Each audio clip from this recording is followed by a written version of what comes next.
What is good, YouTube? I am Mimic. Now, I know you guys haven't seen my face for a while. There's a reason for that.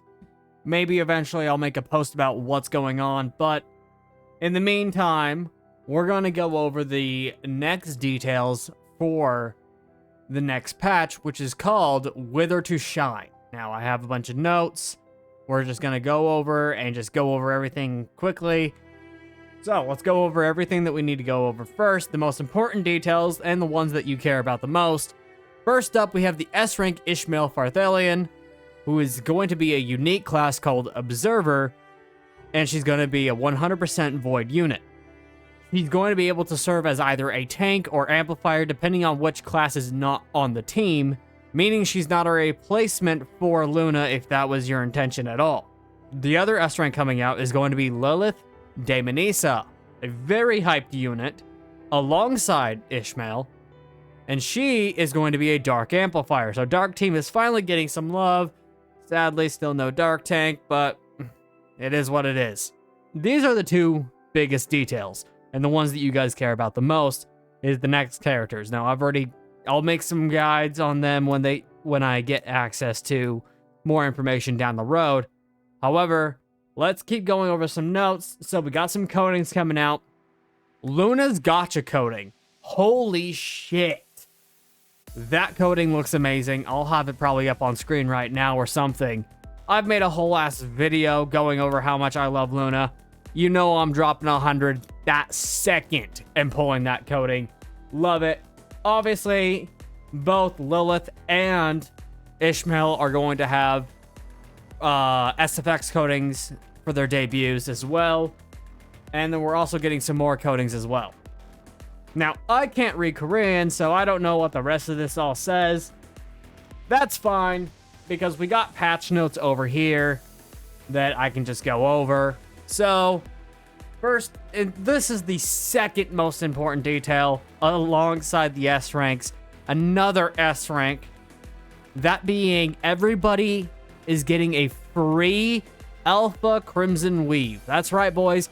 If you are new to the game and you didn't have the chance to pull Alpha, but you really wanted her, now is your chance. Not only that, you are getting the best in slot amplifier, Barrel 21, meaning if you did not pull Nana Knight, I recommend you go do so.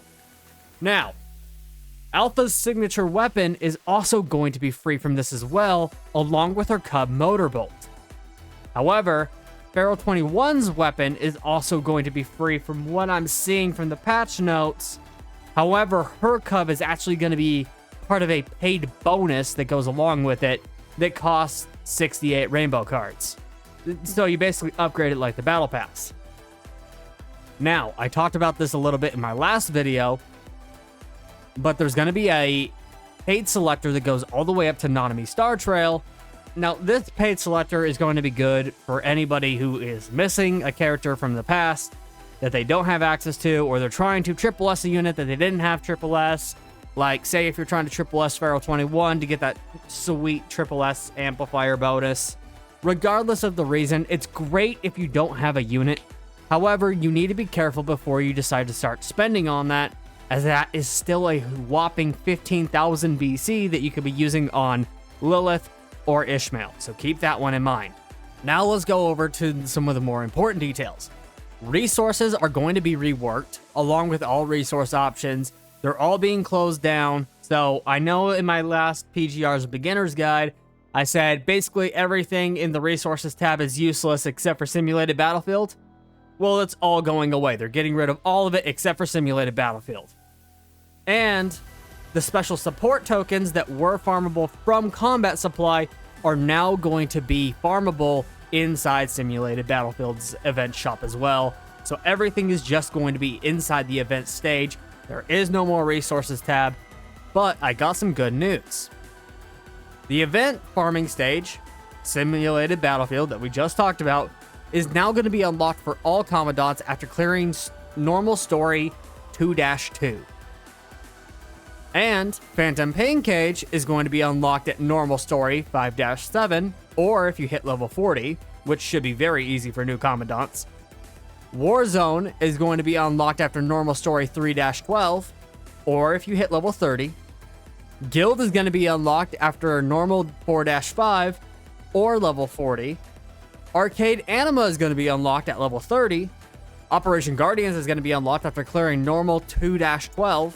Your character levels will no longer be capped by your commandant level, meaning if you're just level 40, you can still hit level 80 and max out your units. So that is huge for everybody. So chapters 2 through 16 are no longer locked behind the previous chapter's hidden story. Thank fucking God. Everybody knows that the hidden story fucking sucks. I'm not even gonna pretend like hidden story's good. I hate the hidden story personally. I know most of you hate the hidden story. Now it's an option. Now you can go in and do it later or just skip it. Obviously there is black cards there, but you can now fucking skip it. Thank hell. That is massive. Finally, another huge piece of news. The blue ticket selector is getting a reset. Everybody has been waiting for this for such a long time. So if you're new, you can use it to pick up one of the characters I recommended in my PGR beginner's guide. Or you can use the blue ticket selector on a character you're missing that you really want, etc., etc. The possibility is endless. The point being, you can now use your blue ticket selector again. Now, I've already stated in the past, I don't know if they stack. I'm sorry, but they may not stack. So if you didn't use it before Ishmael's patch, you may want to use it up before then. Now let's pop back over to PPC real quick. So they added a secret boss and 2 new stage effects to PPC Intensive Battle, which means more effects like ionization and True Slash. As you know, ionization's already in there. I haven't seen True Slash yet.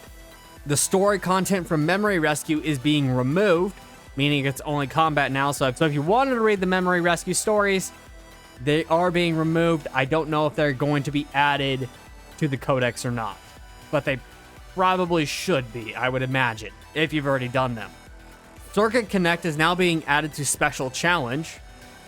The Chapter 21 boss is now being added to PPC, and Fushen is being removed. Thank hell! I hate fighting Fushen. And he's being added to Outlier Point. Goodbye, Fushen. You will not be missed, you grabby motherfucker. 2 new stage effects are being added as well, so more effects. Yay. New Clash Reflection stage. And you can now view story summary if you skip. However, it's limited only to Lilith's chapter as of right now. Vera Garnet also has a new Arcade Anima as well. Now, these are just in the patch notes between Wither to Shine and Deceiver's Rapture, which is Ishmael and Lilith's patches respectively. So, this is all the information I have. There's obviously more information here and there. There's a lot more nitty-gritty details.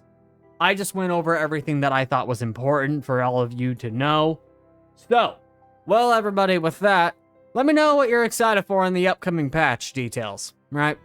Tell me what you're personally excited for in the upcoming patch. And if you like the video, hit that like and subscribe button and hit that notification bell to be notified whenever I drop a new video.